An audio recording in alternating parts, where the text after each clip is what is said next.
Jalen Suggs has been officially unleashed, and I hope the NBA is ready today on Locked On Magic.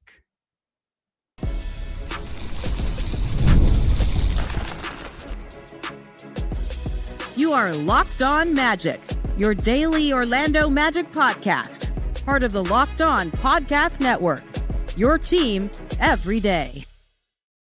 And you are indeed Locked On Magic. Today is November 21st, 2025. My name is Philip Rossman-Reich. I'm the senior writer over at OrlandoMagicDaily.com, credentialed member of the Orlando Magic media since the 2012 season, coming to you from the Media Loge here at the Kia Center. You see the fans and Shaquille O'Neal behind me.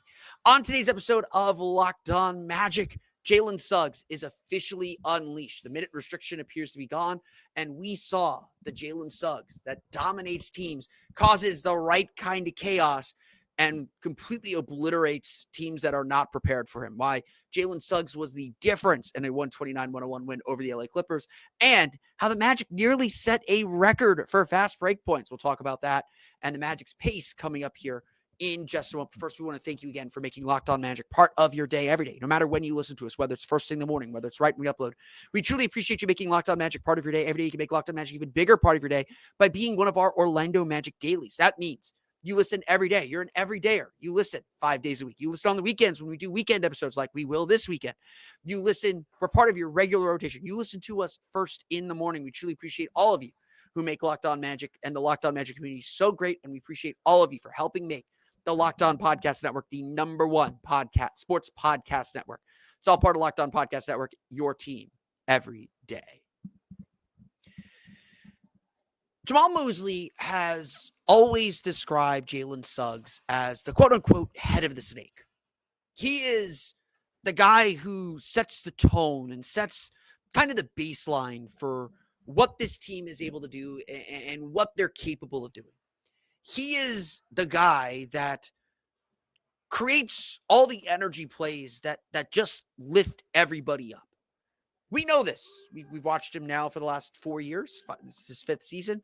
When he has been on the floor, his impact on defense is undeniable. And obviously he has taken some time and taken some effort to find ways to refine it, to control himself a little bit so he's not all over the place and all out of control. And when he finds that perfect balance, he is a true game changer. Part of the reason why we believe this Magic team can do so many special things, it's yes, they have 2 all-stars in Paolo Banchero and Franz Wagner. Yes, they have a huge engine and a huge, kind of secondary creator in Desmond Bane. But it's because of the sort of wild card things that Jalen Suggs can do, the kind of plays that create energy out of nowhere. And frankly, that was something they missed last year. Certainly they missed it in last year's playoffs against the Celtics, but that's something they missed throughout last season as he dealt with injuries and dealt with kind of the pressure of being the guy for long stretches of time. It's something they were missing even this year. Well, we can dive back into the numbers. We will dive back into the numbers a little bit, but I want to get the feelings out first. Jalen Suggs on a minute restriction is frustrating because he should be doing more. We know we can get more. He plays so well. We want more. We want more Jalen Suggs so desperately. We want more Jalen Suggs. And unfortunately, they're trying to protect him. They're trying to get through to the end of the season. They're trying to get to the playoffs, and they're trying to have him there for the games that really matter. But increasingly over the last week, those restrictions are coming off. No 20-minute restriction, no 4 to 5 minute bursts. We're starting to see 6-7 minute stretches. Jalen Suggs is becoming fully unleashed. And unfortunately for the LA Clippers, they were the victims of that. 2 blocks, 2 steals. One of those steals in the third quarter came with Jalen Suggs intercepting a cross-court pass from I believe it was James Harden to try and get to Chris Dunn. Suggs literally dove on the floor and dove feet after deflecting the ball, only for the ball to pop right back to him. He was able to handle the ball and get his dribble, get back up, start a fast break, get the ball back, and feed it to Goga Bitadze for one of his 7 assists and an alley-oop dunk. That's the kind of night it was tonight.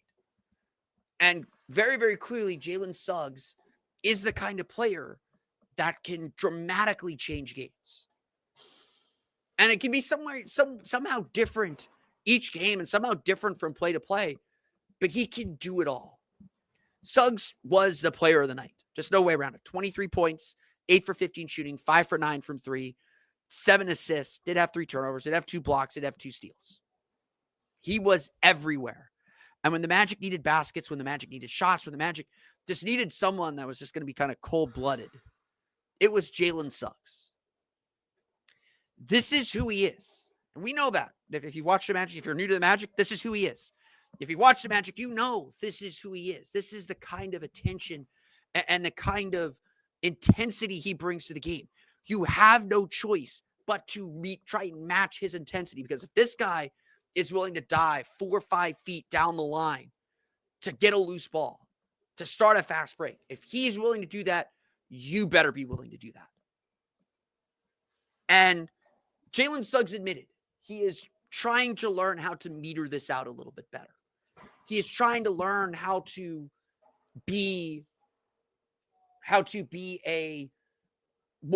manage this a little better so that he can protect himself from injury.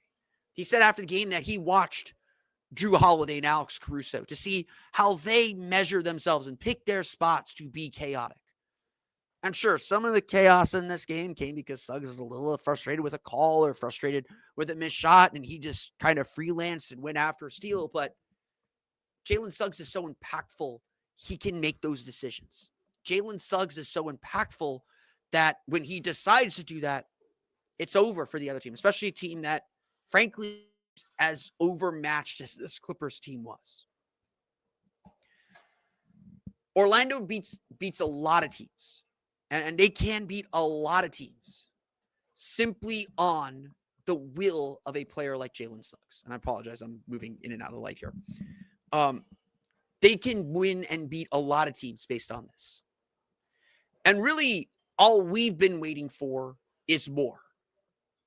Entering tonight's game, Jalen Suggs was averaging 12.5 points per game, shooting 51.7% from the floor, 34.6% from 3, 4.7 assists per game, 2 stocks per game. But more than that, entering tonight's game, the Magic were simply better with Jalen Suggs on the floor. Again, entering this game against the Clippers, and the Magic were plus 12 in the game with Jalen Suggs on the floor.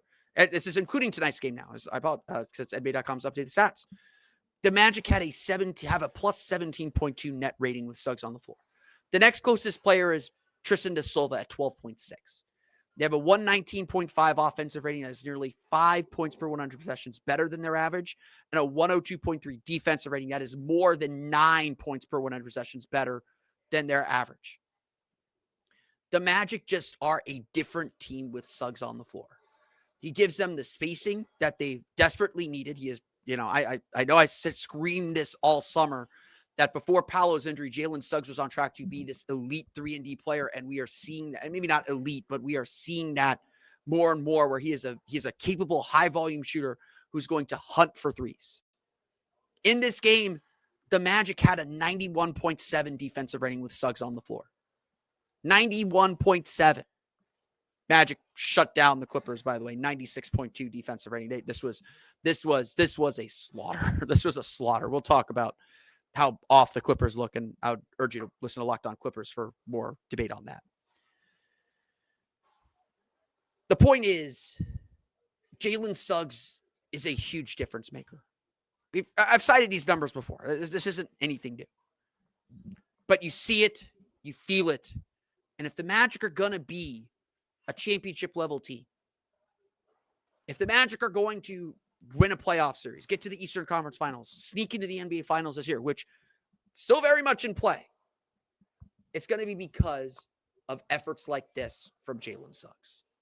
He is the head of the snake. He is, I think Desmond Bane has said this, he is the heartbeat of this team. And that is the difference for the Orlando Magic in a game like this. With Jalen Suggs unleashed, that also means the Magic's fast break has been unleashed why the Magic nearly set a record in fast breaks and what that actually says about their offense. We're going to get to that coming up here in just a moment. But first, today's episode of Locked On Magic is brought to you by our friends over at Quo. Let's talk about something every business owner knows too well: missed calls. When a customer tries to reach you and you can't get through, that's money slipping away. Quo, spelled Quo, is the smarter way to run your business communication so you never miss an opportunity.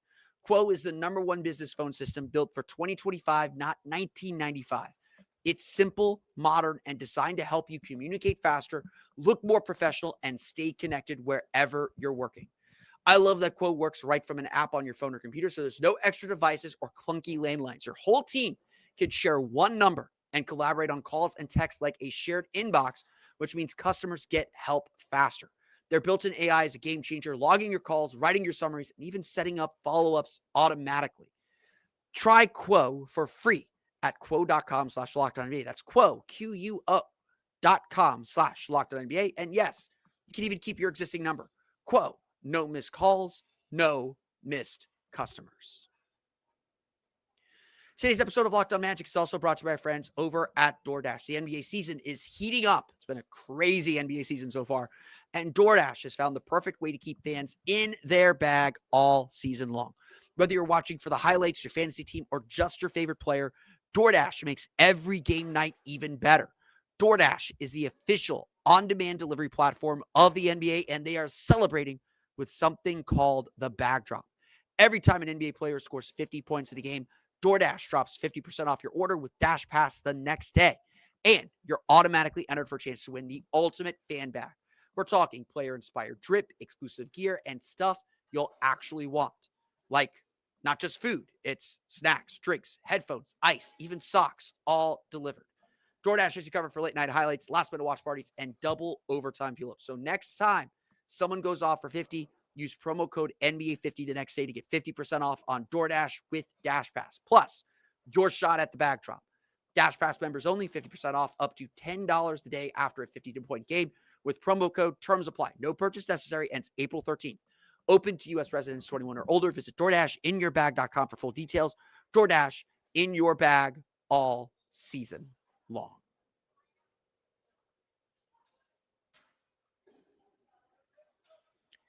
We want to thank you once again for making Locked On Magic part of your day every day. And thank you again for helping make the Locked On Podcast Network the #1 sports podcast network in the interwebs. It's all part of Locked On Podcast Network, your team every day. Entering this season, there was a lot of talk about pace. And again, we go over this a lot because it is something different. Like what the Magic are trying to do and how the Magic are playing offense right now. It's not substantively different, but the Magic have made one big key change. And they've improved a lot in one key area that has helped them kind of take this leap, take this next step, really vault themselves into kind of the next tier of contention, so to speak. They are playing at a significantly faster pace, or not significantly faster pace. They're playing significantly more in transition. That doesn't mean they're playing with more possessions, although this game tonight was played at 105 possessions per 48 minutes. That's pretty fast. The Clippers, slowest team in the league. Clearly, I think there was a clear message that the Clippers are a slow team. They're an old team. They're going to turn the ball over a lot, get out in transition, beat them before they get set, beat Zubas before he gets set, do all those things. The Magic last year were the slowest team in the league, or one of the slowest teams in the league. And look, they are settling in now at 21st in league in pace, including tonight's game, 100.8. They went up a couple. They went up, I think, by 2 possessions for 48 minutes because of this game. But that's not pace. Again, it's a signal of something, but it's not pace. What the Magic have been talking about all season long is making sure they turn their defense into offense. Last year, despite being second in the league in turnover rate and forcing turnovers, the Magic were 25th in the league in fast break points at 13.8 fast break points per game. To say the least, things have changed, including tonight's game. So it does include tonight's game, which was a near record, 41 fast break points. The Magic record is 42. set 25 years ago. The Orlando Magic are now second in the league in fast break points at 19.6 fast break points per game. Again, that happened tonight. The Magic were sitting at like third or fourth entering the night. Tonight, a near record-setting game, 41 fast break points. The Magic have climbed to second in the league in fast break points at 19.6. According to our friends over at Synergy, the Orlando Magic are currently 2, 3, 4, 5, 6, 7, 8, 9, 10. Or at least entering tonight's game. The Orlando Magic were 11th in the league in transition possessions at 21.9 transition possessions per game. However, they are third in the league with 1.29 points per possession in transition. Last year, the Magic were near the bottom of the league in possessions. The Magic were 30, 29, 28, 27, 26th in the league with 17.9 transition possessions per game. And near the bottom of the league, again, like bottom 10 with 1.11 points per possession. If you want to know why the Magic's offense is suddenly scoring 129 points seemingly with ease, if you want to know why the Magic's offense is already climbing out of the bottom 10 in the league in offensive rating and why the Magic offense looks a little bit better, it's not super complicated. Like the half-court offense still needs some work. Let's not pretend otherwise. But the big reason this offense looks so different is they're converting more in transition. They're more efficient in transition. They are more effective in transition. They are playing significantly better in transition and taking advantage of these opportunities that they should have, that they should get. In this game, we're going to go back to our synergy stats. In this game, Orlando had 34 transition possessions. Again, they're averaging around 21, 22. 34 transition possessions. They forced 21 turnovers for 33 points. Again, big factor. Get turnovers, defense leads the way, get out in transition. Orlando scored 1.206 points per possession. That is how you nearly set a franchise record for fast break points in the game. Now, all this is well and good. Again, so much of this is about how the offense is developing and how the offense is growing. It's all well and good. But the key to all this is the defense. We can't talk about the Magic's offense without the Magic's defense. And that, frankly, is the biggest change in mindset that's happened over the last 10, 11 games now. Is the Magic tried to force their offense. They tried to force this speed onto their offense. And even in this game, it got a little hectic and got a little wild. I did not think the Magic played great first half. They were up by 12 at halftime. I did not think they played that great, to be perfectly honest, at halftime. I was like, they're taking advantage. They're doing enough good because the Clippers are not a good basketball team. The Clippers are not good. This is a rough team. James Harden is incredible. Everyone else, I don't know what they're doing. They're not playing together. That's for sure. And teams are able to kind of isolate Harden and keep him. And again, sorry for moving out of the way. There's a light right behind me. The Magic were able to get out in the fast break and be able to just pummel this Clippers team because they've gotten more efficient in transition. That matters. That's because their defense starts everything. The Magic's offense, and again, this was always the design. This was always the thing that Jamal Mosley was talking about. This offense benefits from the defense. And the better the defense plays, the better the offense is going to play. And if there needed to be a conversation about that, that's the light that's switched. That's the light that's flicked on because the Magic are top 10 in league in defensive rating over their last 10 games. They're top 10 in the league in offensive rating over the last 10 games as well. And this was about as good as they played offensively because their defense led the way. This is how you set these records. And yes, you take advantage of an opponent that's down. You don't let that opponent get up. And the Magic did not. They opened up as much as a 30-point lead. Yeah, the Clippers got it back to within 20. The Magic had to put their starters back in to just kind of keep them at arm's length. Harden didn't play in the fourth quarter. The Clippers essentially, gave the game away to let guys who are going to actually play hard, try and win it, try and get them back in it. Orlando's found their key. And, I've talked about this a million times. You got to find your way to win. What are the things you have to do to win games? And look, the Magic were right. This thing of picking up the pace, it's going to be good for them. They needed to figure out the right way to do it. And maybe they got so obsessed with their offense and believing so much in their offense that they forgot that it's their defense that causes all of this.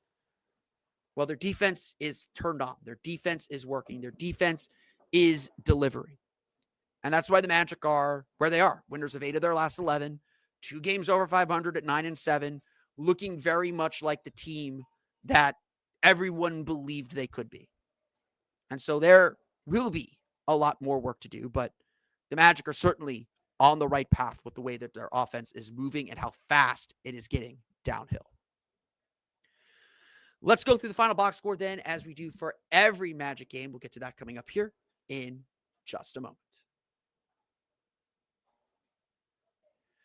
But first, today's episode of Locked On Magic is brought to you by our friends over at Prize Picks. You and I make decisions every day, but on Prize Picks, being right can get you paid. Don't miss any of the excitement of the sports season. Whether you're following the NFL, NBA, or both, there is no better time to jump in on the action. If you haven't tried it yet, Prize Picks is the simplest way to play. Just pick more or less on at least 2 player stats, and if you get them right, you win. It takes less than 60 seconds to make your lineup, and you can play anywhere Prize Picks operates, including California, Texas, and Georgia. Prize Picks is frankly the easiest daily fantasy that I played, certainly the simplest to understand. There's no confusing salary caps. You're not in these giant player pools going up against the Sharks. It's you versus the numbers, exactly how it's supposed to be. You can pick your favorite players to see how your predictions will play out. Again, it's just more or less. You can combine your football Sunday and your NBA games on Sunday as well, really any day, in fact, in a single entry to get those, to test your knowledge for every sport. You can even use the stacks feature, which allows you to pick more on a single player stats across multiple categories, whether it's Steph Curry's points, threes, and assists in the same lineup. And the best part is, if there's an injury and a player leaves in the first half, the injury reboot saves your lineup from a loss. Download the Prize Picks app today and use code LOCKEDONNBA to get $50 in lineups after you play your first $5 lineup. That's code LOCKEDONNBA for $50 in lineups after your first $5 lineup. Prize Picks, it's good to be right.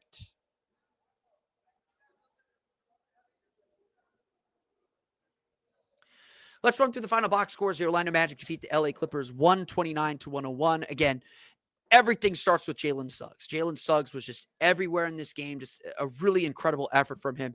He finishes with 23 points. That is a season high for him. 8 for 15 shooting, 5 for 9 from 3, 7 assists, two steals, 2 blocks. Did have 3 turnovers, but again, just he set the tone for the game. He was into it defensively. Got the call on James Harden for a good chunk of it. The Magic were switching a lot on James Harden. They were really just focused on keeping Harden in front of them, not letting him get to the basket, forcing him inside the 3-point line, contesting shots. And look, they were up and down on Harden. Like Harden got his numbers. That's how I would describe his game. 31 points, 8 for 16 shooting, 5 for 11 from 3, 10 for 12 from the line, 5 rebounds, 8 assists, 5 turnovers. But a big way the Magic blew this game open is A, they just wore him down. They put a lot of bodies in front of him. And B, they stopped fouling. They got caught with their hand in the cookie jar a few times in the first half. All 12 of his free throws came in the first half, though. And so once the Magic cut that off, either Harden didn't look interested and was just kind of annoyed by the defense, and certainly was annoyed by Jalen Suggs. So Jalen Suggs got him on one play, particularly where he was just kind of harassing him from behind in the backcourt. Harden ended up tripping, falling to the floor. Clippers retained possession, but you could just see Harden just like annoyed that Suggs was going that hard at him. Again, that's how the Magic play. I don't know what to tell you. You got to be ready for that when you're going up against Jalen Suggs. I can't tell you anything about that. But the Magic wore him down, and again, just no one else got going. So Suggs was just everywhere. Whoever he was guarding, whether it was Chris Dunn, who had five turnovers as well. Kobe Sanders had 5 turnovers. Chris Dunn only had 1 turnover. Chris Paul had 4 turnovers. Like, the Magic were just in everybody's grill and just making it really, really difficult for them to move. They got a lot of hands on balls, a lot of deflections, a lot of steals, just a really strong effort on that end from the Orlando Magic. Suggs, again, the head of the snake, as always. Franz Wagner ended up with 20 points, 5 for 13 shooting, 0 for 2 from 3, 10 for 12 from the line, 6 rebounds for him.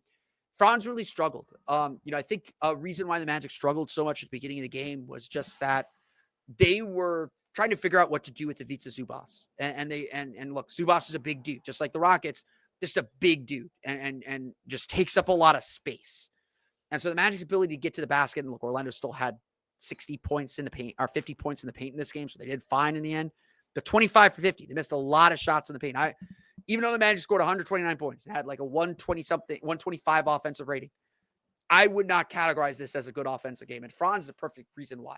A lot of shots missed around the basket, and Franz looked frustrated. He's kind of been off with his flip shots and his floaters, and those either go in or you don't, or they don't. Like, and you trust him to make those shots. So there's just a lot of stuff that the Magic left. Again, Magic left stuff on the board. They had a crazy good offensive game. They left a lot on the board. Franz was still trying to get downhill, still trying to kind of force things a little bit. But it did feel like he was forcing things, especially in the fourth quarter. Again, fourth quarter kind of felt like he's trying to get his numbers a little bit. He got to the line. I thought took some unnecessary hits. I would have been fine with him not scoring 20 in this game. But again, he got to his numbers. He was forceful getting downhill, just not finishing particularly well at the rim. Tristan da Silva finished with 17 points on 7 for 17 shooting. He was 3 for 6 from 3, 8 rebounds. Continues to be really, really impressive just as a spot-up shooter, just in transition especially. Like his transition spot-up threes are great. He runs the lanes really well, runs to the right spot. He's getting more aggressive getting downhill too. Like you could see that confidence building and the Magic trusting him more to make some more decisions. But Tristan Silva continues to impress. Just a really solid game from him. Desmond Bane finished with 15 points, 5 for 15 shooting, 3 for 6 from 3, 7 rebounds, 5 assists. Bane did Bane things. Like he started, Magic were up so big, like Bane started kind of feeling himself and doing the Desmond Bane shots that we want him to shoot. Again, I'm not going to complain. He's 3 for 6 from 3. He started taking some pull-up threes.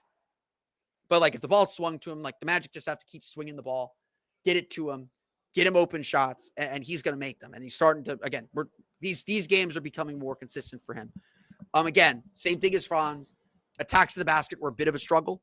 Ivica Zubac is a big dude. And being a little smaller, you're starting to see where the length issues come into play with him. Just he does that scoop layup. He doesn't kind of go to the bat. He goes to the basket with the ball kind of exposed. Can't get it around a lot of guys. And so that is a thing that I think we'll continue to watch and continue to get used to. Off the bench, Anthony Black had 12 points, 4 for 9 shooting, hit a step back, crossover step back three. It was just like, okay, it's just going to be that kind of night. Apparently shooting very, very well on step back, scoring our friend Dan Faval.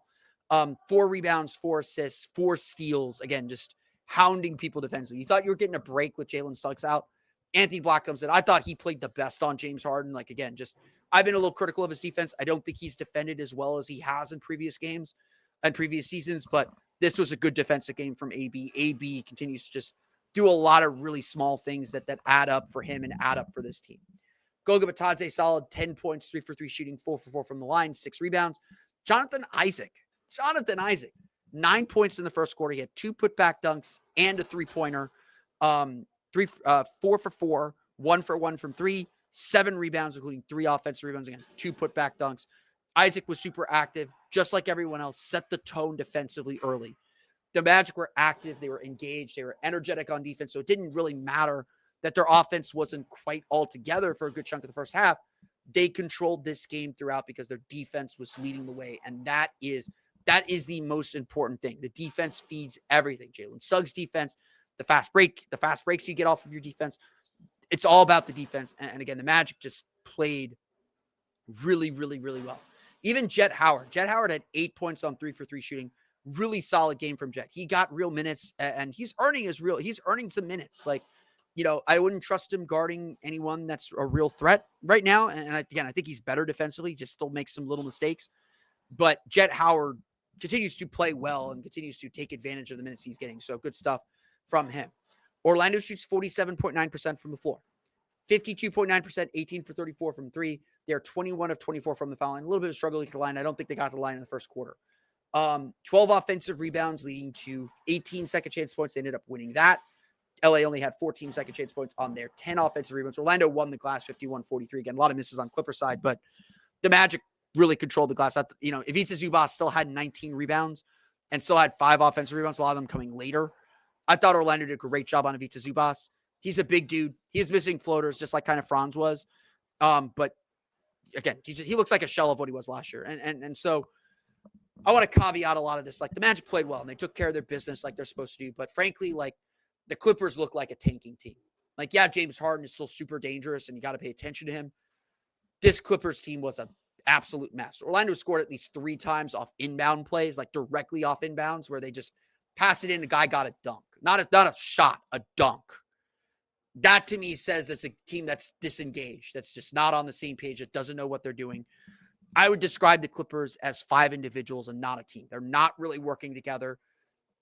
Their defense was very, very rough. And it's just going to be a matter of, is Orlando going to lock in long enough offensively to get the job done? And look, they did. And not only that, again, it was just kind of a slow burn to get out to 20.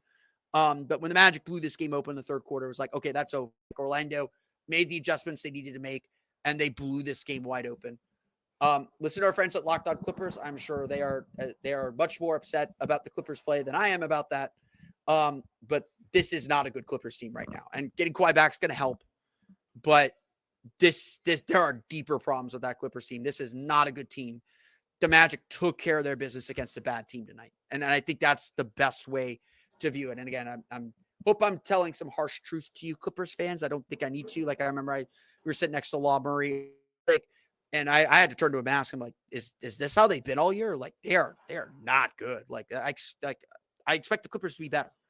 And this was just a dominant performance for the Orlando Magic, just plain and simple.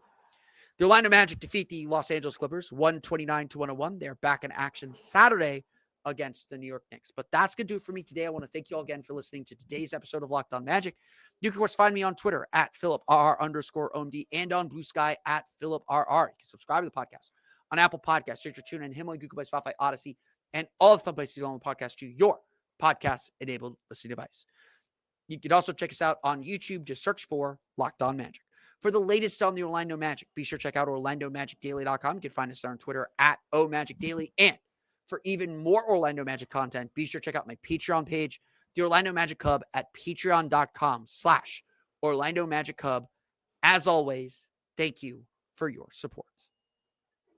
Now that you're done making Locked On Magic your first listen of the day, go check out the Locked On Fantasy Basketball Podcast. Josh Lloyd hosts the #1 fantasy basketball podcast, giving you daily tips and helping you win your league, all while making you a smarter NBA fan. Find Locked On Fantasy Basketball on YouTube or wherever you listen to podcasts, all part of Locked On Podcast Network. It's your team every day. That's going to do it for me today from the Kia Center. I want to thank you all again for listening to today's episode of Locked On Magic. I will be back Saturday night, early Sunday morning, to break down the Orlando Magic's game against the New York Knicks before they head over to Boston to start this little 3-game road trip over Thanksgiving. That episode will be coming a little bit later in the evening. I unfortunately will not be at the Magic game for that 5 o'clock tip-off. I will be at the UCF game, so I'll get to it when I'm done with my UCF stuff. But be sure, I'll still be trying to follow the game along during the UCF game. I might have to dip out at the end. So follow me on all my socials. We'll break that game down after it happens on Saturday. Until then, though, have a great weekend. We'll see you all again next time for another episode of Locked On Magic.